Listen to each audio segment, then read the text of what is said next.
Bonjour Monsieur Plancard. Bonjour Blandine, bonjour Jean.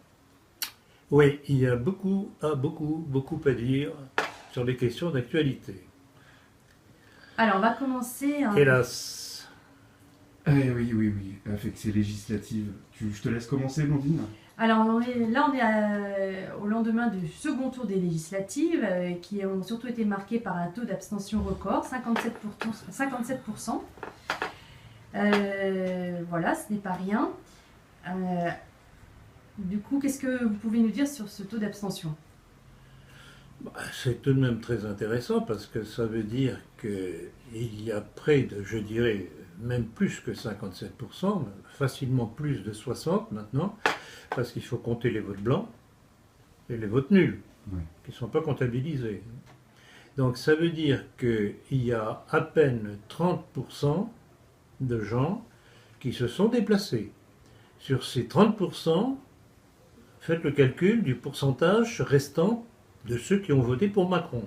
Donc il a été élu et ses représentants ont été élus par une infime minorité. Alors quelle est la représentativité d'un mouvement pareil? Donc c'est ça qui est intéressant. Mais ça, évidemment, les médias se gardent bien de le faire remarquer. Donc en fait, on est en pleine crise de confiance en la démocratie de la part des Français. C'est tout de même une bonne chose. Malheureusement, il y a quand même une minorité qui, par bêtise, par manque de connaissances, aveuglement ou connivence, ont tout de même voté pour Macron et pour ses représentants. Voilà.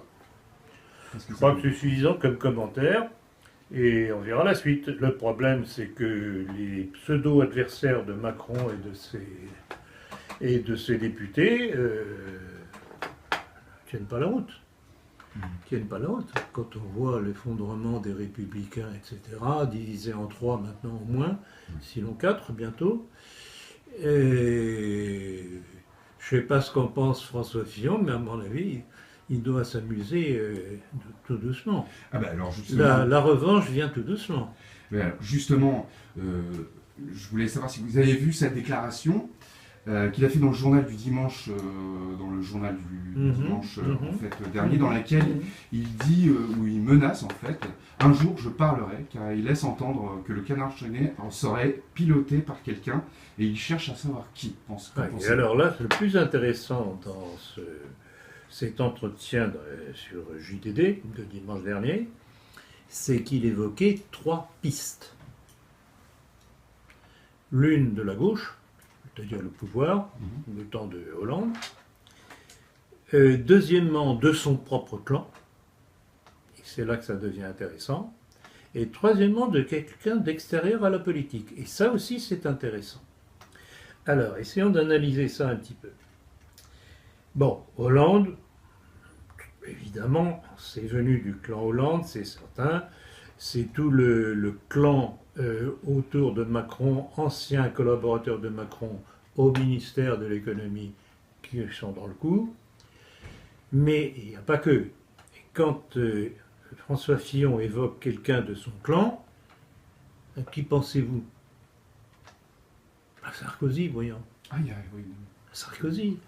Et rappelez-vous, en 2016, si je ne me trompe, l'affaire qu'avait montée Pierre Jouyet, secrétaire général de l'Élysée, déjà du temps de Sarkozy, donc grand copain de Sarkozy, gardé par Hollande, qui avait fait un montage comme quoi, soi-disant, Fillon lui avait demandé à déjeuner ensemble pour pouvoir relancer les procès contre Sarkozy. Alors, Fillon avait poursuivi en justice Jouyet pour mensonge, et en fait, il est évident, Fillon n'allait pas sortir un truc comme ça, c'était trop gros, c'est pas possible, ça ne pouvait que lui retomber sur la figure. Donc déjà à l'époque, en 2016, il y avait le clan Hollande, Macron, Sarkozy qui cherchait à avoir la peau de Fillon. Déjà. Voilà, déjà. Alors, quant à la troisième hypothèse, quelqu'un de l'extérieur, je sais qu'une chose qui a fait un tort considérable à Fillon, c'est le bruit de ses accointances supposées avec, comme il s'appelle déjà, grand patron des Bilderberg. De Il Castres s'appelle... Hein? De Castres. Oui, de Castres, d'une part, et l'autre, celui qui dirige la revue ou qui a engagé Madame Fillon, aussi... Le milliardaire, les Français. oui, milliardaire, peu importe. La revue des Deux Mondes, c'est ça? La revue des Deux Mondes, tout à fait. Or, ces deux individus-là, qui n'ont jamais démenti ces contacts, Fillon n'a dit ni oui ni non, il l'aurait dû, et ça lui a causé un tort considérable dans nos milieux. Donc, à mon avis, ces gens-là ont été un boulet à son pied. Et je ne sais pas très bien dans quel sens ils ont joué, mais à mon avis, c'est pas clair du tout cette affaire-là. Et ce qui est intéressant, c'est que apparemment Fillon, après le coup qu'il a reçu derrière la nuque, est en train de réaliser comment il a été manipulé et travaillé. Et ça risque de devenir intéressant. Alors, Le nom, c'était Monsieur Marc Ladré de la Charrière. Ladré-la-Charrière, exactement. alors, pour l'instant, lui, il exprime que la politique serait finie pour lui. Non, ce sont des journalistes qui disent ça. Oui, bien sûr, bien sûr. Et dans le cadre de son micro-parti, alors il veut arrêter de faire de la politique, mais il relance son micro-parti. Oui, mais c'est ce que ces journalistes disent, justement, c'est contradictoire. Contradictoire. Quand il dit un jour je parlerai et je me pose les questions d'où est venu le coup, avec les trois hypothèses dont on a parlé, et d'un autre côté des journalistes qui disent ah mais maintenant il est dégoûté de la politique, il veut s'occuper d'autre chose, etc. Ça colle pas. Non, ça ne colle pas. Bon. Donc, alors, voyons la suite. Là, en l'occurrence, il serait en train de développer un think tank un peu à la méthode de Thierry Messant. Vous savez, en fait, un site web qui serait une boîte à idées. Oui, on verra. On verra. D'accord. Alors, toujours suite à ces législatives, on remarque une certaine division au sein des Républicains. La droite et les Républicains semblent être vraiment bien laminés par leur division, ce qui pouvait être éventuellement déjà prévisible, avant même ces élections. Qu'est-ce que vous pensez de ces subdivisions, de ces remaniements, de ces séparations, de ceux qui sont rejetés alors, parce qu'ils ont rallié Macron? D'une part, c'est la guerre des petits coqs, des petits chefs. Je dirais pas que ça repose sur des différences politiques, parce qu'en fait, ils font tous partie de ce même clan, bons démocrates, bien pensants, quelque peu mondialistes quand même. Ils se valent tous, ils sont interchangeables. Et ils ont tous par contre comme caractéristique commune d'avoir trahi Fillon. Et c'est ça qui est très curieux, c'est que Fillon, bon, je connais très bien tous ses défauts. Je lui ai écrit d'ailleurs. Oui. Donc, je sais très bien, jusqu'au point de lui avoir écrit, en disant, si vous avez perdu, c'est à cause de ça, ça et ça. Rappelez-vous la lettre que je lui ai adressée, que j'ai lue lors de ma dernière conférence le mois dernier. Mais ce qu'il y a d'intéressant, justement, c'est que tous ces petits baronnets des Républicains qui essayent de survivre aujourd'hui, maintenant que Fillon, par la force des choses, a été momentanément mis de côté, ils n'ont même pas récolté le fruit de leur trahison. Oui, non, bah, non. Même pas. Même pas. Et c'est Macron qui a récolté. C'est pour ça, vous savez que le titre de la conférence de cet après-midi, c'est stratégie et dialectique. Eh bien, je dois dire que sur le plan stratégie et dialectique, Macron et son équipe ont été largement supérieurs à l'équipe qui a soi-disant soutenu François Fillon. Ils l'ont soutenu comme l'accord de soutien pendu.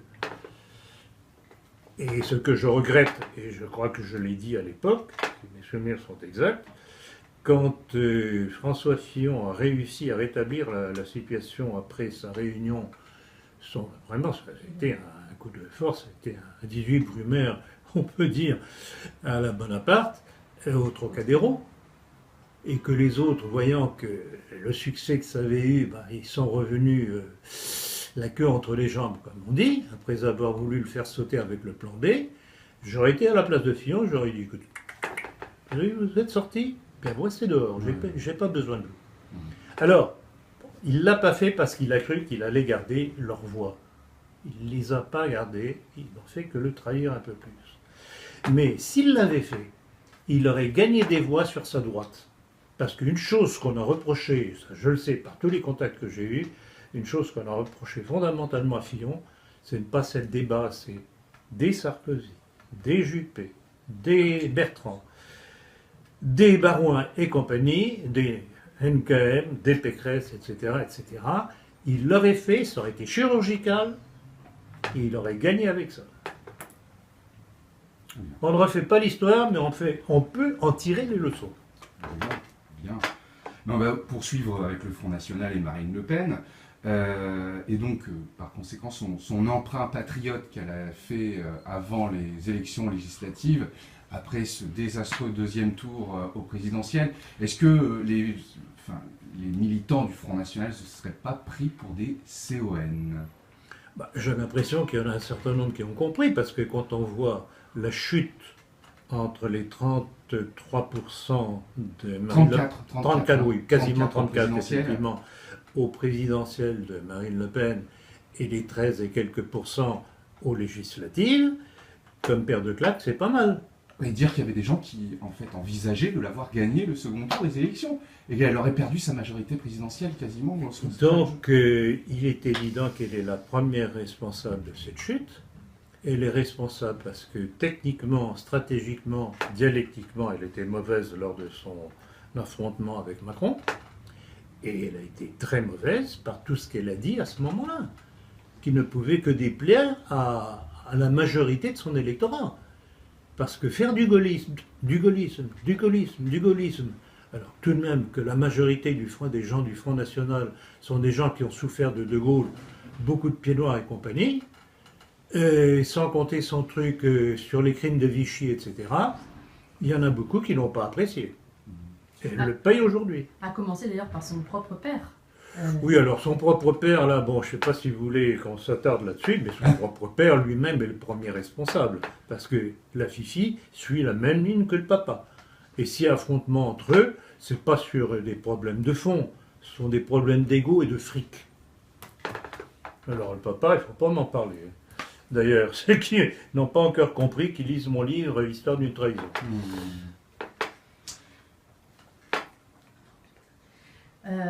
Actuellement, justement, toujours pour parler du Front National, les médias se complaisent à relayer les attaques de Louis Alliot, de Gilbert Collard et de Nicolas Bay contre la ligne souverainiste, anti-européiste et anti-euro de l'actuel numéro 2 du Front National, donc de Florian Philippot. Alors, à votre avis, qu'est-ce qu'il y a de sous-jacent là-dedans? Alors là, carrément, c'est un problème de fond, effectivement, parce que c'est très intéressant de voir l'alliance du juif Louis Alliot, compagnon de Marine Le Pen, de Gilbert Collard, franc-maçon, que Marine Le Pen traîne partout avec elle, celui qui avait dit que quand on parle de la France aux Français, c'est pas la France aux Français, c'est la France aux Juifs, de fait tout ce que la France va aux Juifs. C'est ça la ligne officielle du Front National. Hein. Et alors, en plus de ça, quand on voit quels sont ceux qui ont été élus, c'est tout de même assez intéressant parce qu'il y a tout de même un certain nombre d'éléments connus pour leur penchant homosexuel. Alors maintenant, est-ce qu'on va encore pouvoir parler de rassemblement bleu marine ou est-ce qu'on va devoir dire rassemblement rose marine? Rose bonbon. Rose marine, non mais il faut être sérieux quand même. Et alors il y a une chose aussi qui m'a sauté aux yeux. Comment se fait-il que le Front National, avec à peine 13% des voix, ait réussi à avoir, attendez, c'est 6 ou 8 députés? 8 députés. Ils n'ont pas un groupe complet. Ils n'ont pas un groupe complet, mais ils sont en très nette augmentation par rapport aux dernières élections. Ah oui. Alors que la chute de l'électorat est tout de même carabinée. Alors, est-ce qu'il n'y a pas eu un petit coup de pouce de la part du ministère de l'Intérieur? Surtout quand on voit que la tendance de Florian Philippot a été éreintée. Tout de même curieux, non? Oui, puis il fallait finir de continuer à piétiner en fait le Donc en fait tout ça c'est le travail des européistes qui ne veulent surtout pas je ne suis pas un fan de Florian Philippot pour différentes raisons, mais sur le plan du souverainisme et de l'anti-européisme, pas de problème, je le préfère largement aux Alliot et Collard et compagnie. Alors, Et Marine Le Pen, bien entendu. bon, alors, on va finir sur le Front National avec donc le père, hein, pour faire un petit rappel des événements. Le 20 juin dernier, il a été refoulé devant le siège du Front National. Jean-Marie Le Pen exigerait la démission de sa fille. Qu'est-ce que vous voulez que j'en dise? Ça n'a aucun intérêt, ça, simplement faire baver les gens dans un sens ou dans l'autre. Le Pen, c'est quoi? Le Pen, c'est quoi? C'est un homme qui a surfé, comme le fait sa fille aujourd'hui, sur le patriotisme de braves Français. Par ici l'argent, par ici l'argent, par ici l'argent. Hein? Mais sur le plan des principes, il est où? Je suis le seul représentant du gaullisme. Non, Etc., etc., il y a etc. quelque chose qui ne tient pas. Et quand il arrive au deuxième tour, c'était en quoi? En 2000, je ne sais plus combien. Devant Chirac, c'est ça? Devant Chirac, 2002. Ouais, vous avez 2002. 2002. 2002, je le sais par des amis de l'intérieur au Front National, il était effondré.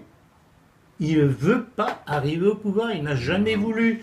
C'est pour ça qu'il y a toujours eu ces petites phrases sur le détail, etc. Il est revu de façon à se faire diaboliser parce qu'il ne veut pas arriver au pouvoir. Il est là uniquement pour occuper le terrain, pour occuper qu'une force réellement nationaliste, populaire et sociale occupe le terrain. Et alors, peut-être que le conflit qui est entre le père et la fille, ce serait que la fille se serait vraiment, elle, mise en tête de gagner des élections, et le père fait tout Exactement. absolument Alors tout. là, c'est exactement pour ça que pendant un certain temps, j'ai estimé devoir la soutenir. Et qu'elle soit ambitieuse et qu'elle veuille y arriver, je n'en doute pas. Mais le problème, c'est avec qui et sur quel principe. Alors là, on vient d'en parler, ces principes ne sont pas les nôtres. Donc, exit.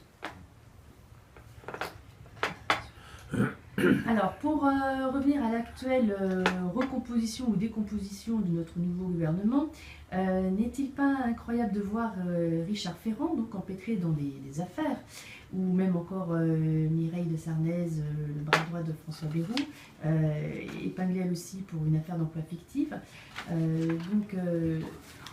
Ils ont été largement réélus alors que François Fillon a été mis au pilori pour des faits anciens et qui à l'époque étaient quand même légaux. Que pensez-vous justement de ce double traitement?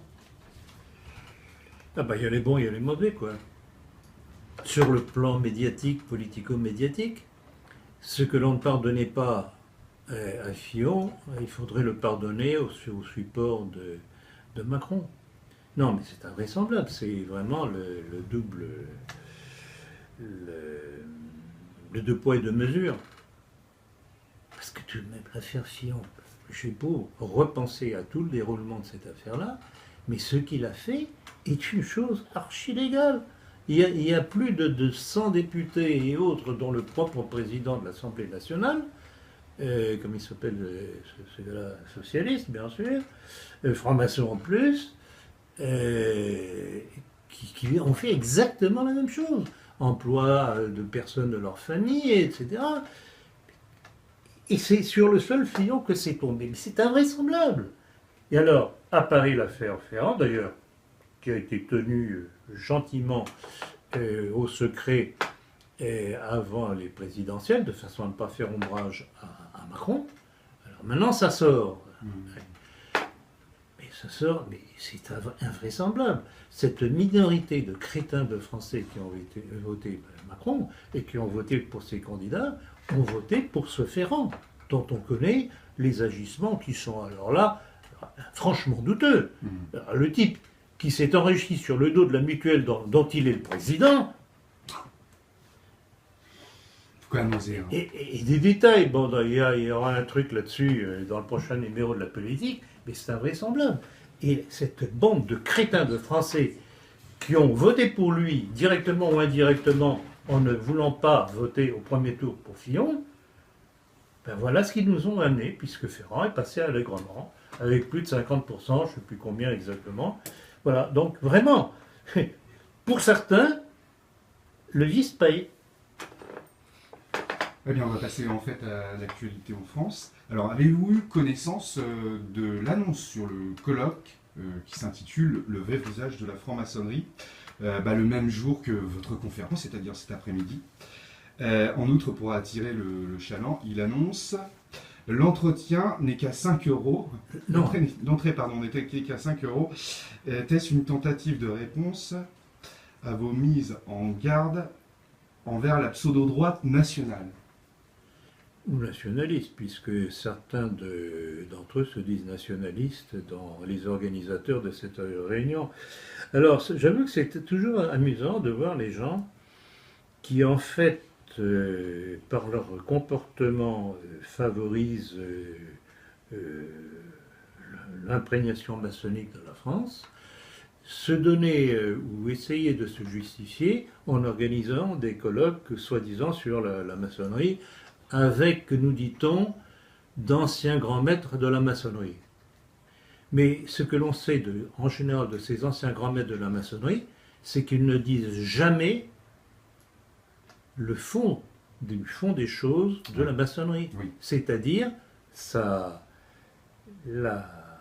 le satanisme de ces hauts grades. Et ça, je l'ai développé sur base de leur propre texte dans mon livre La maçonnerie. Donc ceux qui veulent vraiment savoir ce qu'il y a à savoir sur la maçonnerie, qui lisent mon livre sur la maçonnerie, je fais parler les maçons et les juifs justement sur ce qu'ils veulent, sur ce qu'ils sont. Je ne peux pas faire mieux, c'est même qu'ils le disent. Alors pour en venir à ce genre d'organisation, cette réunion contre la maçonnerie, je veux que c'est assez amusant parce qu'à l'époque, il y avait une revue qui s'appelle L'Héritage, d'ailleurs même qui dirigeait cette revue a aujourd'hui disparu. Et j'avais relevé à l'époque cette phrase de Bruno Gollnisch qui avait été interviewé par la revue en question, dans laquelle Gollnisch disait « La trilatérale, ça existe, mais ce n'est pas maçonnique. » Ouais. Oui, ça vous surprend. Il y a de quoi être surpris, effectivement. Or, la trilatérale, tout de même, pour les ignorants, c'était fondé par un certain Zbigniew Brzezinski avec un certain Rockefeller, tous deux francs-maçons de haute lignée et mondialistes. Alors, à quoi joue, premièrement, Bruno Gollnisch, quand même, cadre du Front National, soi-disant considéré comme la branche droitière et catholique, etc., etc. Et à quoi joue le patron de cette revue aujourd'hui disparue, L'Héritage, qui l'a accueilli, qui l'a laissé dire sans le contredire, puisqu'il veut faire aujourd'hui une réunion contre la maçonnerie. Il faut être cohérent quand même. Et alors j'ai aussi une autre perle, toujours du même. C'est dans un entretien de Rivarol avec Jérôme Bourbon, dans le numéro du 31 juillet 2014. Et là, vous allez voir aussi quelle est la profondeur de son opposition à la maçonnerie, ce brave garçon, puisqu'il dit « Il faut bien sûr éviter la paranoïa ou l'exagération à l'égard de la maçonnerie ou de ses affidés. » Qui est là pour tromper un petit peu le... Voilà. Donc voilà, ils sont là pour donner une image édulcorée de la maçonnerie, comme quelqu'un qui a disparu, c'est dommage pour lui, Emmanuel Ratier. Ah oui. C'est exactement la même tactique. On fait semblant de s'y opposer, mais on masque ou on nie la véritable teneur de ce qu'est la maçonnerie. Et bien entendu, j'allais oublier ce petit copain. Alors justement, toujours dans un article de Rivarol, mais là plus récent, c'était le 2 février 2017, il y en a un qui pose le problème du racialisme, qui serait donc utilisé par le sionisme pour se faire des alliés parmi les groupuscules de la droite dite nationale et ses identitaires. Donc qu'est-ce que vous pouvez nous en dire sur ce racialisme utilisé par les sionistes? Alors ça, je dois tirer mon chapeau à François-Xavier Rochette, que j'ai un petit peu connu à une certaine époque. J'avoue qu'il a fait un très bon travail là de mise en garde. incontestablement dans nos milieux au sens large du terme. Et cela va de quelqu'un qui brusquement apparu dans le firmament, si on peut parler de firmament, de nos milieux, un certain Daniel Conversano. Vous savez, puisqu'on en a déjà parlé, bon gré mal gré, parce que bon, certains diront qu'on lui donne plus d'importance qu'il n'en a, mais si on en parle, c'est parce que tout de même, par sa grande gueule et des déclarations enflammées, il trompe un certain nombre de crétins qui n'ont aucune formation, et que tout de même, charitablement, il faut les mettre en garde. C'est un garçon ambigu, pervers non seulement sur le plan intellectuel, mais sur le plan sexuel aussi. Oui. Et je vais citer une chose, et ça fera plaisir certainement à François-Xavier Rochette. Ce truc que je ne sais pas, d'ailleurs je me demande si c'est pas dans le texte de Xavier Rochette que j'ai trouvé ça, mais enfin je tiens à le répercuter parce que vraiment ça vaut son pesant de cacahuètes. En fait, avec Conversano, c'est chasser le naturel et il revient au galop. Le truc, il est égal à lui-même et n'a pas résisté à faire un clin d'œil de plus révélateur sur ses penchants gays. Ouais. Alors voilà, parlant d'un montage de sa tête sur un blog qu'il trouve belle, lui qui le dit, hein, et il a dit de façon élégante et révélatrice. Vous êtes bien assis? Assise. Je me baiserai tellement je suis beau. Particulier. Voilà le genre d'individu qui impressionne encore un certain nombre de gens et qui ne sont pas sans intérêt. Et je voudrais citer cette malheureuse Virginie Votin. Oui. Hein? Oui. Qui a fait des entretiens avec lui, parce qu'il est très fort, Conversano. Il attire des gens qu'il pense... et c'est comme ça. C'est une tactique que j'ai vécue avec Abed, que j'ai vécue avec Livernet, que j'ai vécue avec Florian Rouanet. Il y a toute une bande de jeunes ou moins jeunes qui essayent de se créer un nom en s'appuyant sur des anciens. Mais même Alain Soral. Et Alain Soral, kiff, mon ami. Bien sûr. Exactement la même chose. On essaye de s'appuyer sur les anciens qui ont tout de même une surface autre que la leur. Et puis une formation. Pour se faire leur petit beurre. Et voilà ce que je dénonce avec ces gens-là. Alors bon, en les dénonçant, certes, je fais leur publicité pour ceux qui ne les connaîtraient pas. Mais il est peut-être préférable qu'ils les connaissent réellement plutôt que sur des fantasmes que les autres essayent de faire passer. Donc voilà ce que je tenais à dénoncer. Et effectivement, et ça c'est le grand art des milieux sionistes, c'est d'arriver à,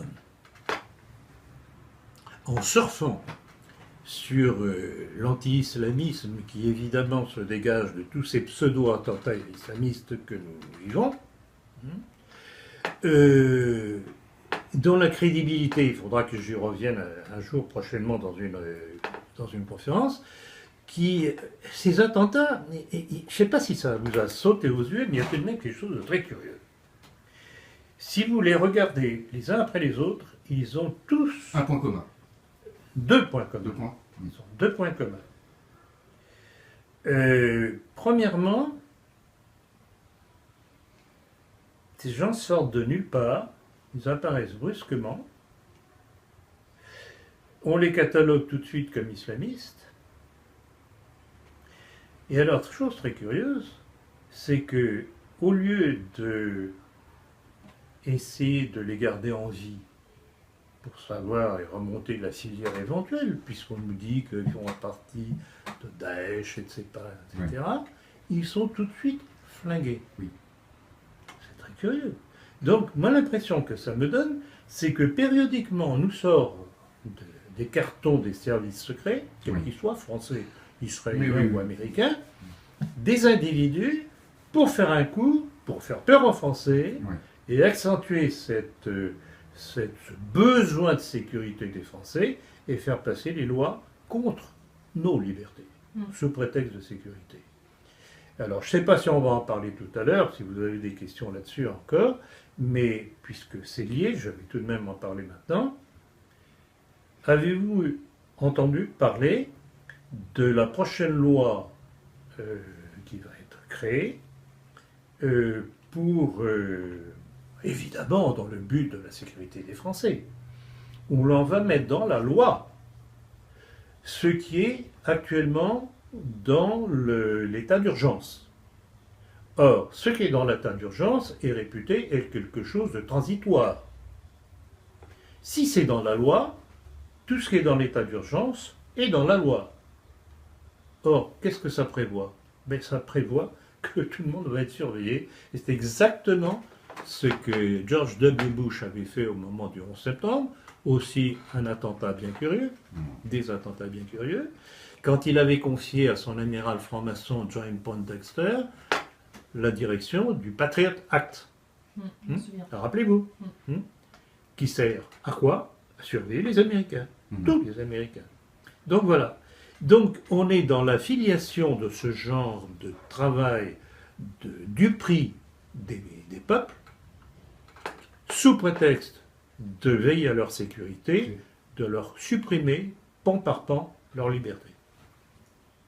Big Brother, Big Brother, Big Brother. Et surtout que cette loi doit être débattue cet été à tous les coups, ça va être ça va voté passer, à des heures évidemment, à 15 août, en pleine canicule. Voilà, quand personne ne sera là pour s'y opposer. Alors, on passe un petit peu du coq à l'âne, hein, si vous le permettez, avec un petit, si vous voulez, et insignifiant fait divers. C'est l'école de l'Angélus. Oui. Qui est fermée actuellement pour soupçon d'abus sexuels et maltraitance. Une école parmi les 1300 écoles qui sont hors contrat en France. Eh bien, ben voilà, puisque dans la loi en question dont je parlais à l'instant, il est question justement de pouvoir fermer des associations qui pourraient nuire à comment dit-on, à l'ordre, etc. À la laïcité. En fait, à la laïcité. Bon, la laïcité, on en reparlera tout à l'heure probablement aussi. Alors, qu'est-ce qu'il y a derrière cette affaire de l'Angélus? Bon, je n'ai pas tenu la chandelle, je n'en sais rien, mais enfin, il y a tout de même des choses curieuses qui m'ont sauté aux yeux. Premièrement, c'est basé sur des on-dit. Donc, on ferme une école comme ça. Sur des déclarations. Il n'y a pas de présomption d'innocence. Comme pour Fillon. Mais c'est marrant. Exactement. Vraiment, c'est la même chose. Deuxièmement, on nous dit « Ah, mais c'est une école où il y a de l'endoctrinement. » Ah bon? Ah, mais la République, elle ne fait pas d'endoctrinement. Et puis alors, chose qui m'a semblé tout de même très intéressante, c'est que dans le journal local, la région où se trouve cette école, le Berry républicain du 8 juin, qui en fait révèle ce qu'il y a de sous-jacent. Oui. C'est que dans les manuels d'histoire donnés aux enfants de cette école, il y a des passages où on fait l'apologie du maréchal Pétain, avec la phrase, alors là, Horresco Referens, la phrase disant que Pétain a sauvé les Français, a sauvé la France. Voilà. Donc voilà ce qu'il y a de sous-jacent, c'est un problème politique. Votre dernier communiqué des cercles nationalistes français du 6 juin a été fort remarqué, car vous avez mis le doigt là où ça fait mal, des responsables de la droite nationale et catholique que vous dénoncez habituellement dans les élections d'Emmanuel Macron. Et au moins, par inconséquence, on ne se rend pas compte de la pénétration de votre stratégie par la majorité des commentaires étant favorables pour vous sur Facebook. Mais en minorité, des gens ne sont pas d'accord. Que leur répondez-vous? Alors là, effectivement, je m'attache d'une part à remercier ceux qui appuient, ils sont l'immense majorité, il faut le dire, mais je m'attache aussi à répondre et essayer d'éclairer ceux qui n'ont pas compris. Quand même. Ouais. Et alors, j'ai eu la curiosité tout de même de voir, parce que je reçois toutes les semaines les statistiques de ma page Facebook, données par Facebook. Oui. Alors, pour la semaine dernière, visite sur la page en hausse de 111%. Portée totale 982%. Personnes engagées 788,9%. Donc vous vous rendez compte de la portée de ce que un commentaire que je peux faire sur Facebook entraîne comme courant d'air. Ça ne plaît pas à tout le monde, c'est évident. Et Facebook, dans un commentaire que vous pouvez retrouver d'ailleurs, fait par Facebook, remarquant que mon blog ou mon mur, je ne sais pas comment on appelle ça exactement, est celui qui est le plus regardé à 75%. Donc voilà, il faut savoir se servir des outils, des quelques outils qui nous restent, de faire connaître la vérité. Donc voilà. Profitons de ces diffusions pendant qu'elles sont encore Ah, autorisées. non. Alors, le plus curieux, je ne sais pas si vous avez vu, c'est que le fondateur, créateur de Facebook est poursuivi par les instances israéliennes. Alors qu'il est lui-même... En principe, il est lui-même. Alors, Oui. je ne sais pas, je n'ai pas réussi à comprendre ce qu'il y avait en dessous, mais enfin, c'est amusant. J'ai pas suivi. Alors, autre sujet, mais très actuel, nous avons une nouvelle ministre de la Santé, Agnès Buzyn, nouvelle ministre au sein du gouvernement Philippe, qui veut rendre obligatoire 11 vaccins, alors qu'il n'y en avait que 3 actuellement, donc il y aurait 11 vaccins obligatoires pour faire vacciner les enfants. Cette information ne vous a pas échappé.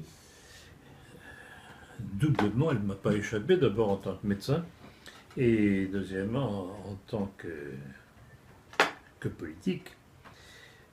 C'est admirable. D'abord, quand vous dites 3 vaccins obligatoires, c'est pas tout à fait la vérité, puisqu'en fait, ce qu'on appelle le DTPR, le diphtérie, tétanos, polio, on ne peut l'avoir qu'associé avec une petite dose contre l'hépatite.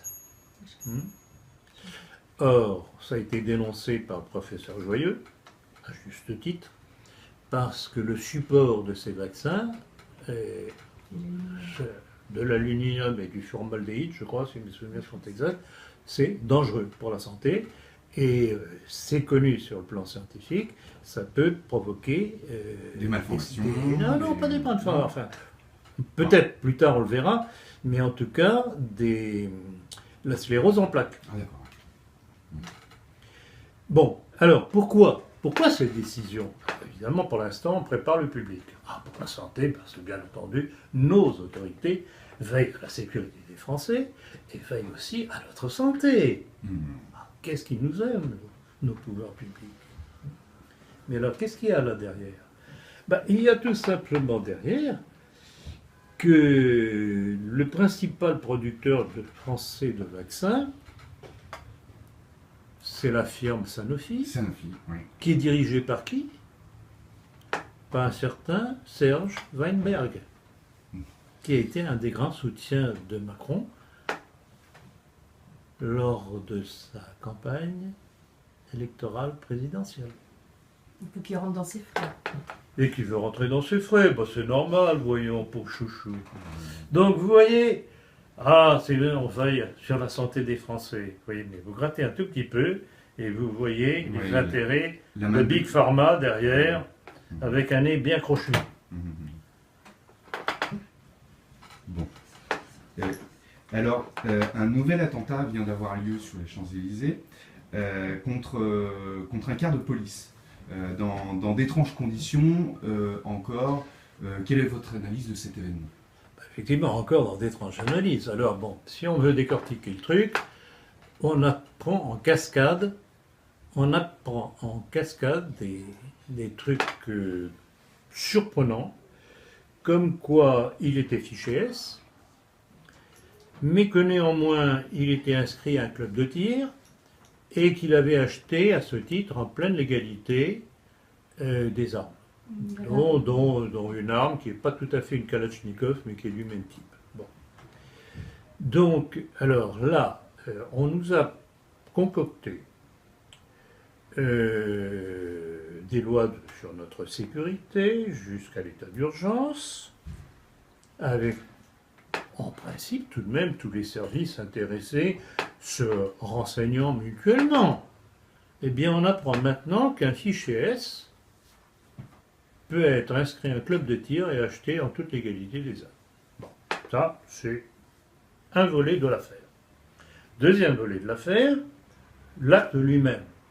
Qu'est-ce que c'est que cet individu, encore un islamiste, entre guillemets, qui se promène sur les Champs-Élysées avec sa voiture, en voulant faire un carnage, une bonbonne de gaz, plusieurs armes dont il ne s'est pas servi. Et ensuite on nous dit, bon, il n'y a pas de victime, mais il a été tué. On ne sait pas comment il a été tué. Alors écoutez, rappelez-vous ce que j'ai dit il y a quelques minutes. Oui. Hein? Est-ce que vous ne croyez pas que les services secrets, quels qu'ils soient, ne nous sortent pas de leur petit carton des individus instables qui ne savent pas à quoi ils vont servir, peut-être drogués, et que l'on rend silencieux immédiatement une fois que le pseudo-coup est fait. On les liquide, ils ne peuvent plus parler, on ne peut plus remonter au donneur d'ordre. Enfin, on ne veut plus, mais je pense qu'on peut. Bah, bien entendu qu'on ne veut plus, mais c'est évident. Alors, toujours tout ce qui est islamiste. Alors là, on change un petit peu de zone géographique. On quitte la France et on va vers le Qatar. Donc, la crise diplomatique avec le Qatar a-t-elle un rapport avec les attentats de Londres? Je ne pense pas. Je pense pas. C'est autre chose de totalement différent. Bon, et peut-être qu'il y a des tenants aboutissants, mais je ne pense pas. Non, le plus important, c'est que curieusement, le Qatar s'est rapproché de l'Iran. C'est ça le fond. D'accord. Ah voilà. Donc, peut-être parce qu'ils ont vu aussi l'Arabie Saoudite se rapprocher des USA ou. Enfin, Évidemment, bah, de toute façon, on ne peut même pas parler de rapprochement de l'Arabie Saoudite avec les États-Unis, c'est de tout temps. C'est de tout temps. Et il faudrait aussi, et je vais me pencher un de ces jours sur les origines de la famille princière saoudienne, parce qu'apparemment, il y aurait quelques collusions avec le judaïsme, au point de vue ascendance. On en reparlera, ça viendra. D'accord, ça sera intéressant. Vous avez signalé dans votre lettre d'information, la politique, que la Chine pensait que l'Empire américain s'effondrerait entre 2020 et 2025. Sur quoi le Chinois établise sur quoi les Chinois se basent Table-t-il pour en fait faire ces spéculations. Bah, ils l'ont dit à peu près, on sait très bien ce qu'ils font. Vous savez qu'ils sont parmi les plus gros acheteurs d'or au monde. Ils vendent à tour de bras leur dollar, ils achètent de l'or avec. Et on sait aussi qu'avec la Russie, ils prévoient d'établir un étalon or dans les échanges commerciaux. Donc, à terme, c'est la fin du pétrodollar. Et qui dit la fin du pétrodollar dit aussi la fin de l'Empire américain. Évidemment. C'est bien pour ça qu'ils ne veulent Évidemment. pas que... C'est ça qu'il y a de sous-jacent. Et c'est là que c'est très intéressant et en même temps dangereux, c'est que, évidemment, les Américains savent très bien que les Russes et les Chinois essayent de leur petite base économique et leur domination financière mondiale. Le risque, c'est que pour les États-Unis, l'Amérique sioniste, la solution pourrait bien être une troisième guerre mondiale. Ben oui, ça paraît assez évident. Alors le problème, c'est qui va faire plus peur à l'autre. Équilibre de la terreur ou pas équilibre de la terreur. Alors, je voudrais tout de même revenir une chose, parce que j'ai encore reçu dernièrement des messages de correspondants, pas nécessairement d'abonnés, heureusement d'ailleurs. Ça voudrait dire qu'ils ne lisent pas suffisamment bien la politique. On m'a encore parlé de travaux de Pierre Hillard. Pierre Hillard qui revient encore une fois mettre sa sauce contre Poutine. Poutine mondialiste, Poutine mondialiste, Poutine mondialiste. Est-ce que Poutine n'est pas le principal artisan et le premier à avoir lancé cette cette politique anti-américaine de suppression du pétrodollar dans les échanges. Alors comment peut-on parler d'un Poutine mondialiste? Ça ne colle pas. Alors, ou bien, et je me répète, ou bien Pierre Hillard, à sa marotte, il est borné, ou bien il est payé pour dire ce qu'il dit. Et s'il n'est pas d'accord avec moi, je le défie pour un débat. Alors, on vient d'apprendre que l'aviation américaine a abattu un avion syrien qui bombardait des positions des terroristes, donc des positions soutenues par les États-Unis, sans que la Russie n'en ait été avertie, et en dépit de l'accord existant entre les deux pays. Qu'est-ce que vous en pensez? Où est-ce que ça peut nous amener? Alors évidemment, quand on apprend ce genre de nouvelles, on se dit, mais comment se fait-il que les Russes ne sont pas intervenus? Ils ne sont pas intervenus justement parce qu'il y avait cet accord avec les Américains. Comme quoi, quand les Américains avaient l'intention de frapper une cible, ils devaient prévenir les Russes. Donc il y avait un commun accord de façon à ce qu'il n'y ait pas de combat aérien entre des avions russes et américains. Donc les Américains n'ont pas joué le rôle. D'où, immédiatement après, la dénonciation par Moscou de cet accord. Alors maintenant, il va falloir voir ce qui va se passer sur le terrain. Ce que l'on sait, c'est que sur le terrain, les troupes de Daesh et autres groupuscules terroristes, soi-disant légaux, soutenus par les Américains, sont repoussés de plus en plus par les troupes syriennes et les alliés des Syriens, qui sont les Iraniens, qui sont le Hezbollah libanais, etc., qui sont les troupes russes au sol. Et oui. Donc, il est évident que les Américains, d'abord, ils interviennent en toute illégalité. Ils ont des bases. Ils n'ont pas demandé la moindre autorisation au gouvernement légal de Bachar el-Assad. Ils bombardent qui ils veulent, quand ils veulent, sans prévenir, malgré les accords internationaux qui sont avec les Russes. Donc, on est en pleine illégalité. Et en fait, ils jouent la provocation contre les Russes. Ils voudraient bien justement provoquer le déclic pour cette troisième guerre mondiale. Et là, c'est là que j'admire le jeu très subtil, patient et calme de Poutine, qui fonce pas dans le panneau comme à Hitler. Rappelez-vous ma conférence Napoléon, Hitler, Poutine. Mais oui. C'est ça. Je dirais heureusement qu'on a un Poutine qui fonce pas dans le tas bêtement, qui réagit ce qu'il faut réagir, pas trop non plus, pour faire comprendre à l'autre, écoutez, vous vous calmez, sinon... Donc on en est là. Quel est celui qui fera l'erreur? Oui, oui. D'autant plus que les renseignements qu'on a sur la politique de Trump sont vraiment contradictoires. Que pensez-vous des réserves sur ce champion de l'anti-establishment aux États-Unis? Vous savez que dès le début, je n'étais pas très favorable au personnage parce que j'avoue que son look est un peu caricatural. Il a été élu sur un programme anti-establishment, c'est-à-dire contre le système américain, ce qui était très intéressant en soi. Alors, il y a deux choses. Ou bien c'est quelqu'un qui est instable et qui passe d'une lubie à une autre, donc il n'a pas de ligne véritablement politique, ou bien il en a une, mais ce n'est pas lui qui gouverne. Je pense, surtout pour cette deuxième hypothèse, je pense que ce sont surtout le Pentagone et tout ce qui tourne autour des néoconservateurs juifs américains qui ont été l'équipe dirigeante des États-Unis, en tout cas sous les Bush père et fils, qui, eux, font leur coup sans même lui demander son avis. Et il est devant cette... Alors, il essaye de crâner en disant « c'est moi le président », mais n'empêche que les autres font le coup sans lui demander son avis. Oui, c'est ce qu'a dit très récemment, d'ailleurs, Vladimir Poutine dans une interview, très récente. Mais bien entendu. Il dit que l'homme est incontrôlable. Mais il est incontrôlable et il est contrôlé. Il est incontrôlable et il est contrôlé.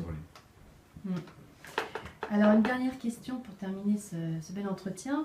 On va revenir là sur votre livre sur l'armée française.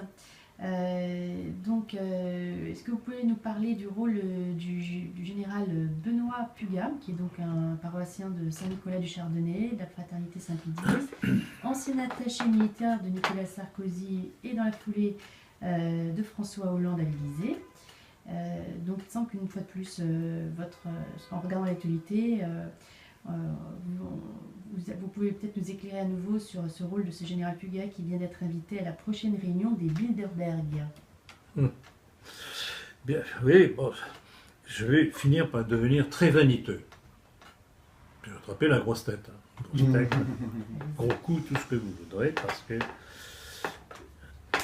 je crois que vous l'avez déjà très bien ciblé dans mon livre « L'armée française face à la destruction de la nation », dans lequel j'ai montré comment ce général soi-disant traditionnaliste, puisque paroissien quand même de Saint-Nicolas du Chardonnay, la paroisse phare de la fraternité Saint-Pédis, a été successivement chef de cabinet, attaché militaire de Nicolas Sarkozy à l'Élysée, puis de Hollande qui l'a précieusement gardé jusqu'à sa retraite, qui maintenant est le grand chancelier, je crois, de la Légion d'honneur, qui à ce titre a remis le cordon de grand chancelier de la Légion d'honneur à Emmanuel Macron en lui disant « Je suis honoré de vous servir, etc. » Fier de vous servir, un truc dans ce coup-là. Et qu'est-ce que l'on apprend en complément de ces informations? Qu'il vient d'être invité à la prochaine réunion des Bilderberg. Ben voilà, la boucle est bouclée, il a bien mérité. Donc on le fait rentrer au sérail. Voilà. Voilà ce que je dédie à ces braves gens traditionnalistes qui n'ont encore rien compris et qui suivent benoîtement, c'est le cas de le dire, les directives de leur curé ou de leur gourou, appelez ça comme vous voudrez. Eh bien voilà. Merci pour cette belle conférence. Ça, c'était une coda venenum. Hein. Oui. Et d'ailleurs, on reprend nos entretiens d'actualité en septembre, hein, maintenant. Non, en principe, ce sera octobre. Non, comme d'habitude, c'est octobre. Oui. Je laisse toujours une porte ouverte pour septembre, au cas où il y aurait vraiment des événements majeurs qui demanderaient à ce que l'on... Bon, de toute façon, je ne resterai pas muet, rassurez-vous ni les uns ni les autres, puisque je continuerai avec mes amis à faire des communiqués. Bien sûr. Que ce soit sur notre site, donc nationalisme petit tiré, nationalisme... nationalisme-français.com, non? Oui, nationalisme, exactement. Répétez. Nationalisme-français.com. Alors, voilà. C'est sans cesser dit, évidemment. Sans cesser dit, exactement, il faut le signer. Donc je continuerai à faire des communiqués sur notre site, et bien entendu sur les réseaux sociaux, et notamment sur Facebook. Twitter, j'avoue, j'arrive pas à accrocher, j'aime pas. Non, j'aime pas. En plus de ça, le temps d'écriture est très limité. Oui. Très limité, donc vraiment, on peut pas faire de démonstration avec. Et justement, c'est cet aspect limité qui me dérange, parce que justement, on ne peut pas faire de démonstration. Donc, ne vous en faites pas, tant que Dieu me garde la santé, je rendrai coup pour coup. Et bien, on vous souhaite un Merci à vous deux. Merci, M. Blancard. Et bonnes vacances. Merci beaucoup. À très bientôt. Au revoir.